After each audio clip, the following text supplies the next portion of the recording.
La la la la. La la la. Ah, I want to talk about. I wanted to go in the direction of replacements, but I want to talk about prioritizing and what happens when your life changes and you have to reprioritize individuals in your life.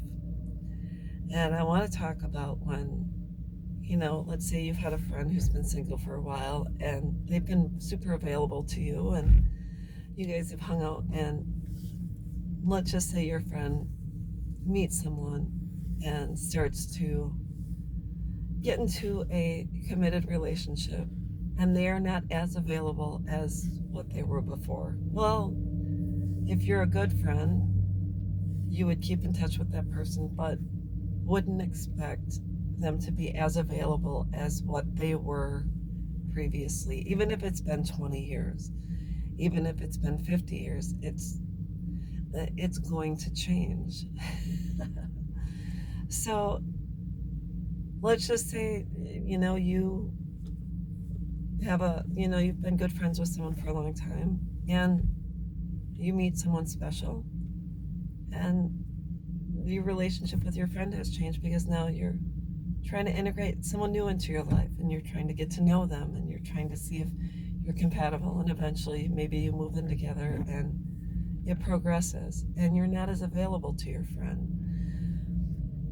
A healthy relationship is a relationship that is understanding to change, and not only that is understanding to change, but embraces the change and says, we've had a really good run, we're really good friends, you're my best friend, and right now I know you've met someone else, and although yeah, we're not going to see each other as much, hopefully I'll meet your significant other and we can all get along and everything will work out fine, and I hope this is a positive experience for you. That would be the best way for things to go. Well, let's just say you you have maybe a son or a daughter and they have met someone and they take a liking to them, and you meet their new boyfriend or girlfriend and that person isn't your cup of tea. That happens. And you have to decide what is absolutely going to be the best course of action when your child is not as available for you as they once were, because now they have a new focus in their life. It's not easy to go from having a certain status in someone's life and all of a sudden feeling replaced, feeling less important. It really is. Sometimes there's a challenge there. And initially, the first thing we should do is try to embrace our children's partners and get to know them and find out if we have common ground. And maybe there is no common ground because they come from a completely different family that your child was raised. And for some odd reason, your child has chosen this person. And that's just the way it is. What we have to do is take a step back and maybe find one little thing that we can talk with their person about, their new person. Maybe you talk about butterflies or find out where they were raised or something about their family history. What did that person like to do as a child?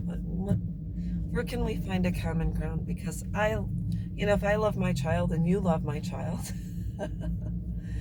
there's something innately I feel wonderful about my child. But if I raise this person and you've found that you've fallen in love with this person too, where can we meet? Can we meet in the middle somewhere?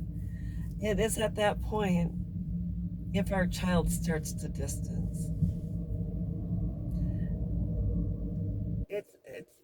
it's hard not to fight to keep them and keep ourselves in the same position we were in their lives before.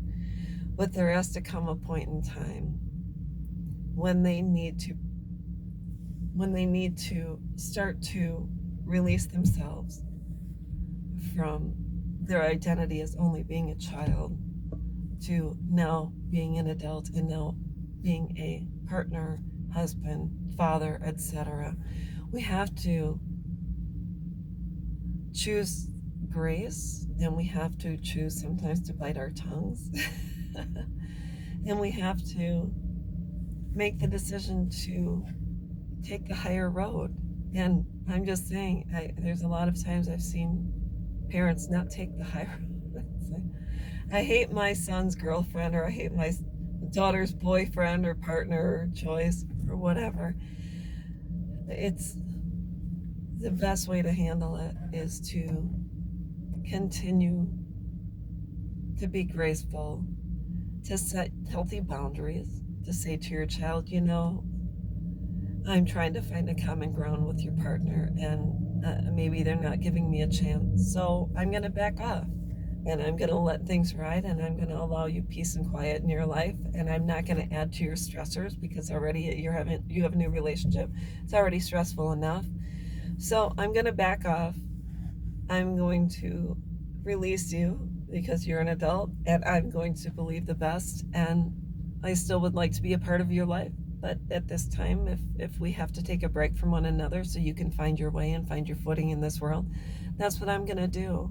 And hopefully someday we can get back together. But for now, I see the best thing for us to do, since it's not cohesive, is to part ways. But it's a suggestion. As I said before, my daughter's been gone for about 10 years. She's married. She has 4 children, and I don't know her husband. And if we ever meet, I would hope that we'd have something in common. And that's just the way it is. And if not, I would have to allow her the opportunity to make a decision and allow her to make her choices regarding who she wants in her life and who she doesn't want in her life. And that's the way it goes. So that's all I have to say, is when things change in someone's life, someone else may be a priority in their life when you once were. And it's not pleasant, it's not fun, and you can go out kicking and screaming and fighting all the way, all the way home, or we can just readjust the way our parents did and find a new place in this world and find our importance somewhere else, and that's just the way it is. So that's all I wanted to say. I hope everyone is having a good day, and that's it. See you later.